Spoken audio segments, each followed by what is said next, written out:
High-level government corruption keeps millions of Africans in poverty, while the ill-gotten proceeds are often redirected overseas. Yet even as the rich West condemns these practices, it also helps make them possible. Dirty money is channeled to banks in Europe and the US through anonymous companies that conceal the identities of those involved.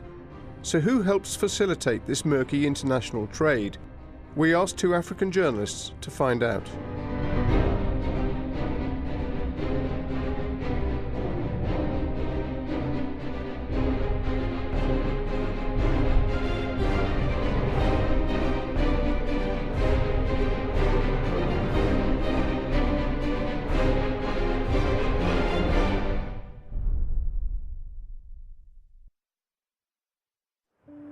It's easy for the developed world to look down on Africa, with the poverty and the corruption.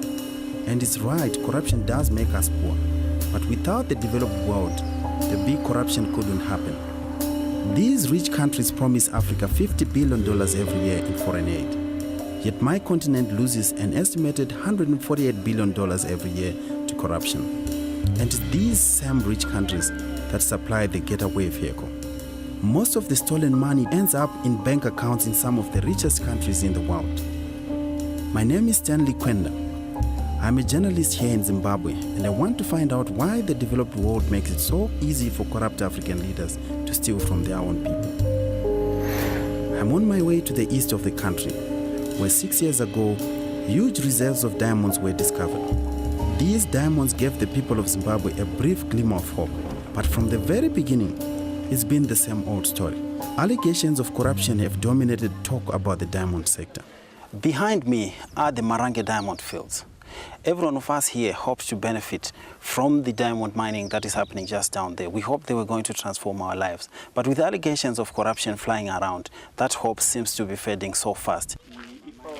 Marvin Mudiwa lives near the mines and is a community leader. The surrounding region is one of the most impoverished in the country, desperate for the development that the profits from the diamonds could bring. But he, like everyone else in the area, has become depressed by the ongoing reports of corruption. So when this diamond came, it came as a God-given gift. We thought now, here we are going to benefit from jobs, infrastructure. We thought maybe our roads were going to improve so that generations and generations will benefit from this. Not one individual. But what is happening, honestly, it's a shame. But it is not only locals who believe that corruption is dogging the industry.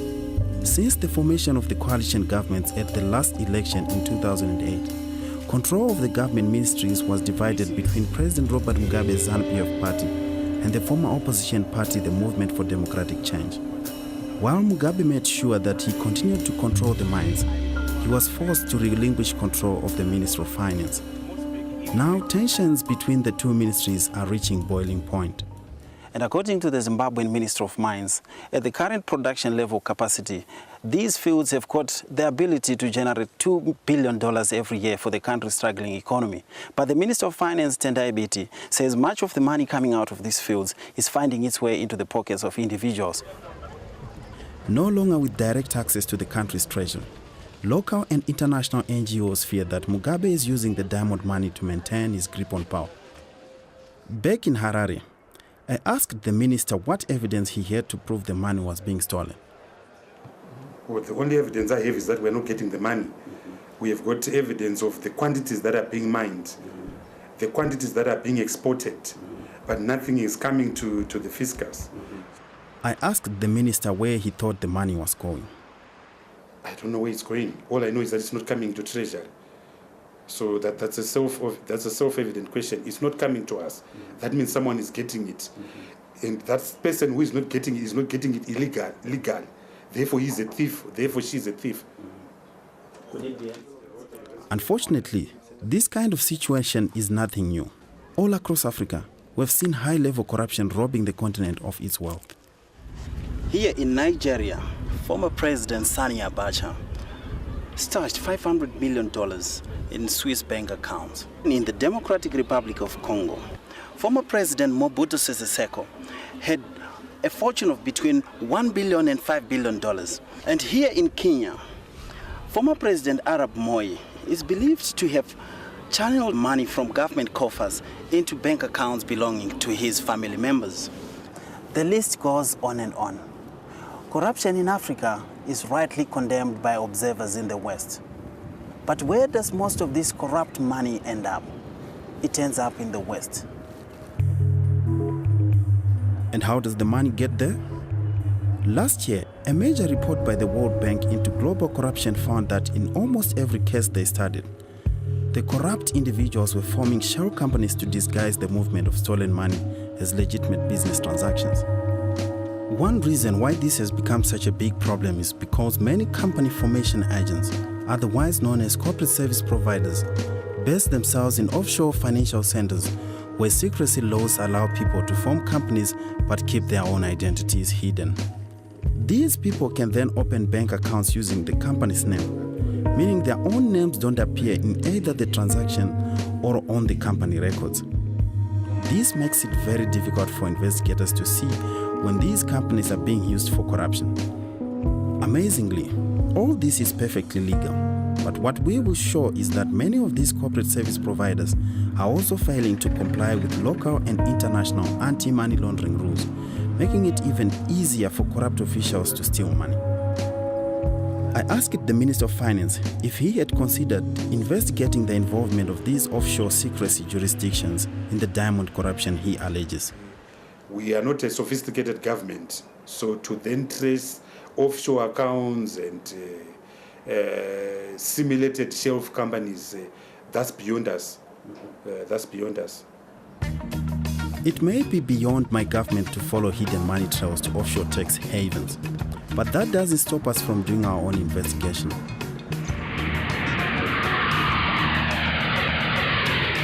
To show just how easy it has become to rob my continent, I've come to the Seychelles, one of Africa's up-and-coming offshore financial centers.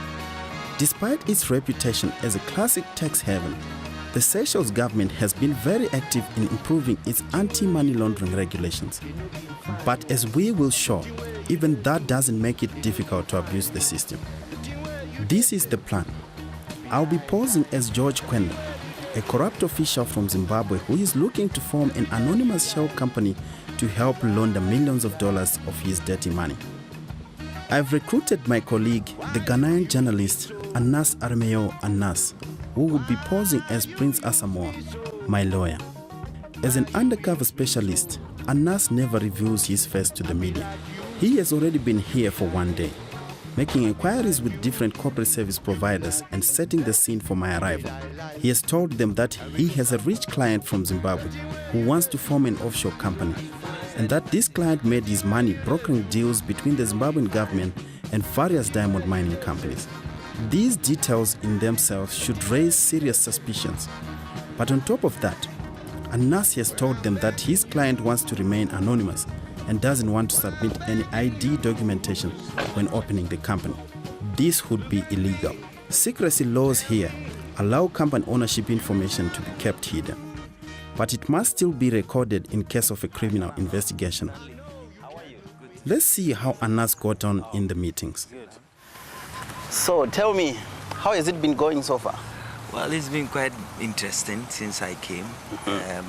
Well, the first thing I asked them was whether they could open a company for you without any ID. And they all said no. Then I proceeded to ask them whether they could open up a company for you, but using my ID on your behalf. That is why it got very interesting.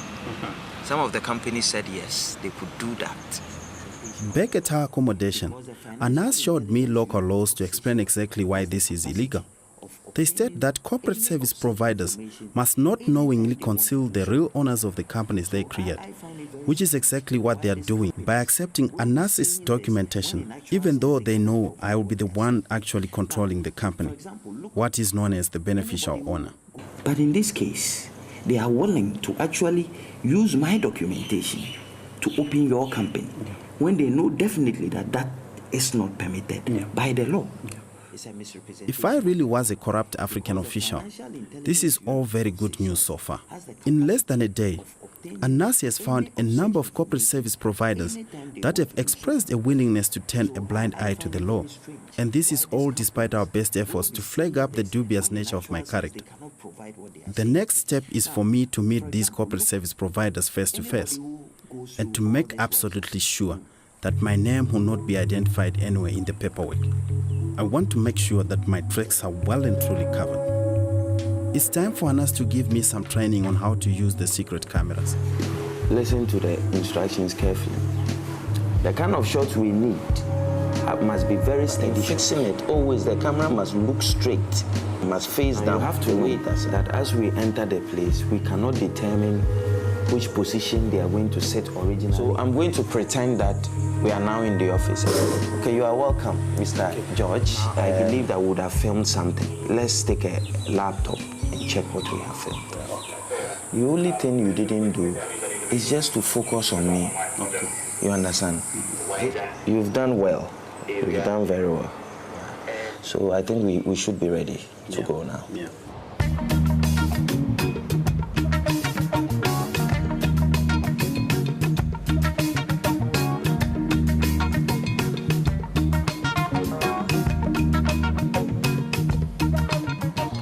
So I think we are ready now to go out for the secret filming.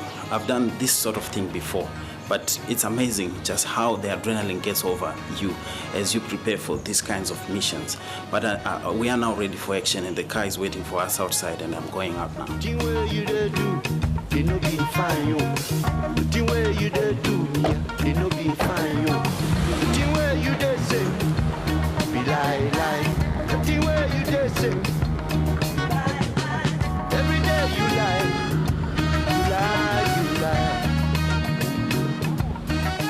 We've arranged a meeting at Zen Offshore Limited, one of many corporate service providers here.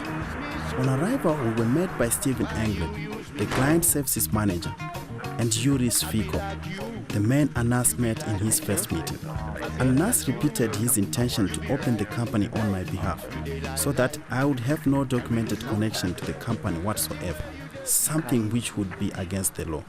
That's okay. That's okay. You are the beneficial owner, and we don't even ask you about your name or address or everything. Yeah, and that sometimes is a very good way. It gives an extra level so that they can't find anything about who the actual owner of the company is. You can appreciate why I'm saying this, because my client is from Zimbabwe. I can too. And then he's the liaison officer between the Zimbabwean government and the rich diamond mines. Yeah, we don't want to know that. But don't go.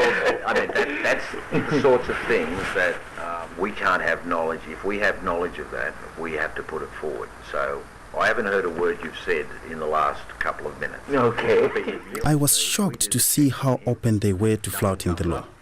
They clearly understood that they were dealing with a potentially corrupt individual, but they simply didn't care. Stephen went on to describe how we could make it almost impossible for investigators to find out even ANAS's connection to the company by opening a chain of companies in different offshore jurisdictions.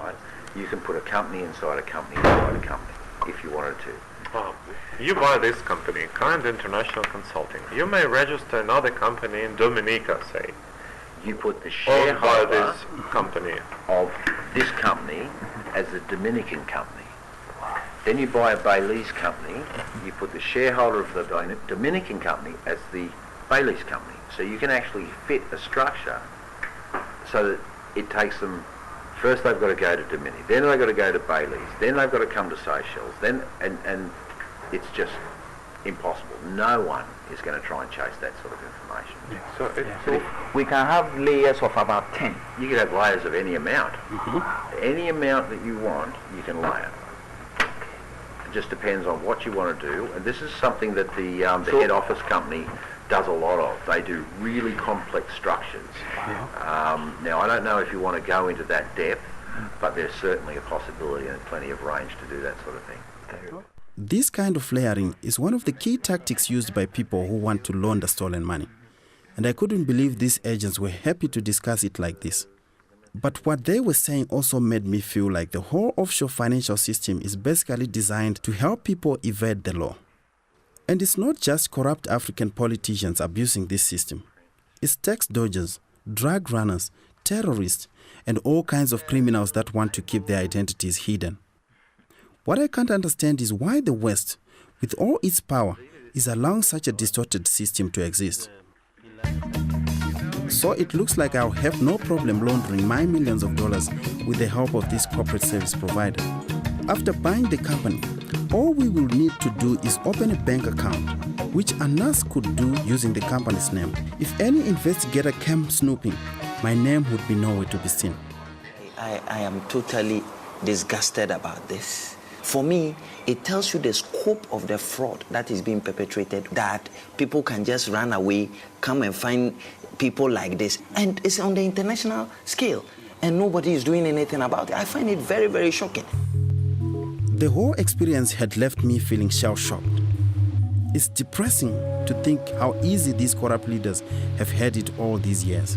But we still had one more meeting to go. It would have been easy to suggest that Zen Offshore was just one raw company, but nothing could have prepared me for the conversation that was about to take place in the next meeting. Hello, Mr. Charles. Yeah, I just spoke to him and the time works for him.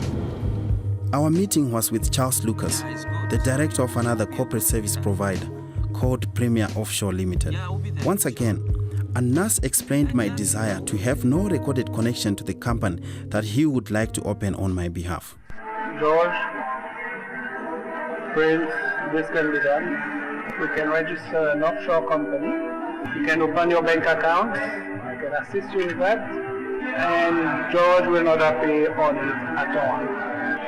But for this, you will have to be very careful to ensure that George is protected. Yeah.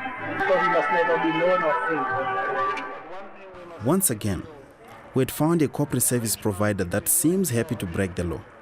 But that was only the start. He then advised us on how we could create companies to disguise the transfer of corrupt money so that the transfers look like normal business transactions. Assuming you have $1 million you want to deal with, it's not with your cash, okay? We may have to create another company, and that company will be a consultant company. It charges you monthly or weekly X amount on all sorts of transactions, and you organize for payment to be deposited into that company's account, okay? For payment of the fees and charges. And as such, finally, you get your money quietly. Or otherwise, you can create another company. You see this issue of having international business companies, offshore companies. Yes. You can make one to complement the other, depending on your needs and the use for it. The meeting was quickly turning into a crash course in money laundering, and the central role played by companies was becoming very clear. To think that we had only been in Seychelles a couple of days, and we were finding it this easy to meet professionals who were willing to assist us in these criminal matters. It is no wonder that Africa loses an estimated $148 billion every year to corruption, almost 3 times the amount we receive in foreign aid. I must admit, I am shocked by this guy. He sounded as this hardened criminal, and I can't believe he accepted me as this corrupt businessman. And only God knows how many more corrupt people he has assisted to launder money. And what really surprised me was just how easy he made it sound. Anas and I decided we wanted to meet Charles Lucas one more time, and this time confront him with the truth on how we feel about what he is doing. Hi, Mr. Charles, how are you? The day after the meeting, Anas had gone to Charles' office to pay for a company. So we asked Charles if he could come to our apartment with the incorporation documents. We waited for him outside. Okay, by now you should be on. Nice to meet you again. Thank you. Take a seat. Thank you. Excuse me. There we are. I had limited. Had you told me yesterday, you could have. No, sorry, very sorry. I intend to sign quickly and then. Yes. We will... Okay. Excuse me. May I see where you signed? Yes. This is your certificate of incorporation. Mr. Lucas, you are shameless. What do you have to say for yourself for this kind of work that you do? You are impoverishing my continent, helping corrupt people come here to hide stolen money. What do you have to say for yourself? Mr. Lucas, listen, the activities of people like you, it is what is keeping the African continent badly. You know, sir, what you are doing? You know what you are doing? What are we doing? These activities have always kept Africans in poverty. You know what this means? This means to the African continent? You know what you are doing now? What are we doing? What are we doing? You don't know what I am also doing. Yes, but we are saying. What are you doing? I will tell you one thing. Mr. Lucas, no. I will walk out. No, don't walk out. Don't walk out. You have to know that such activities have never helped us. What do you have to say for yourself, in Africa, Mr. Lucas? do you know how we are suffering? This kind of behavior. Do you know how many people are dying in Africa? And that was that. He walked away, and we never saw him again. Before leaving Seychelles, after everything we had seen here, I felt it was necessary to speak to some local law enforcement to get their perspective.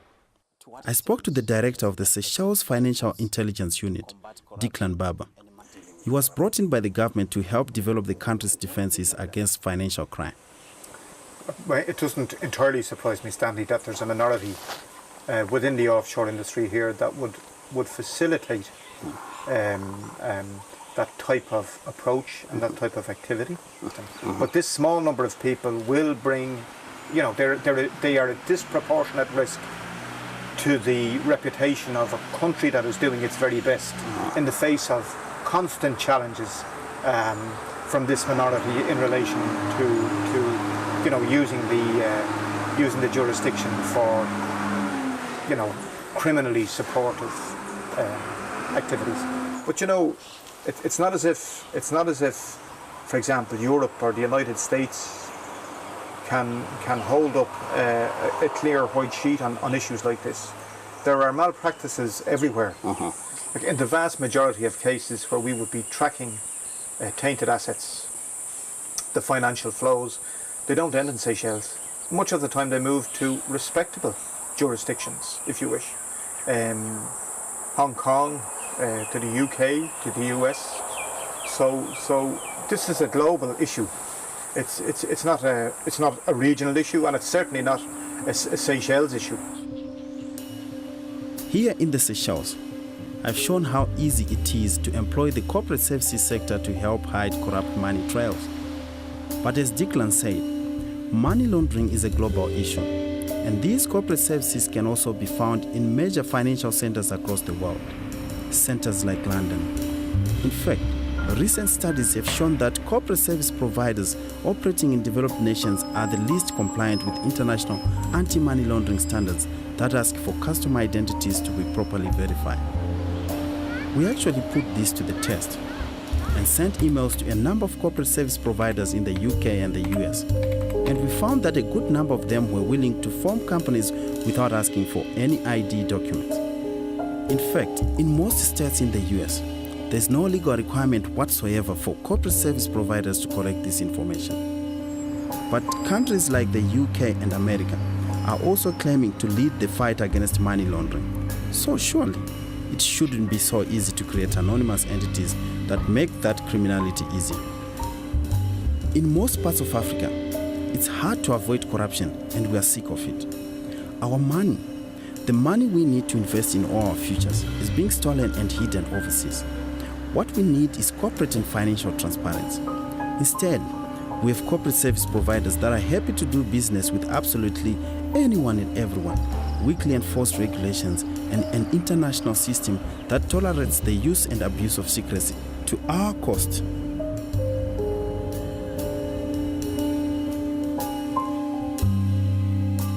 And we'll return to this story in the months ahead as we investigate just how corrupt money is moved around banks in the developed world.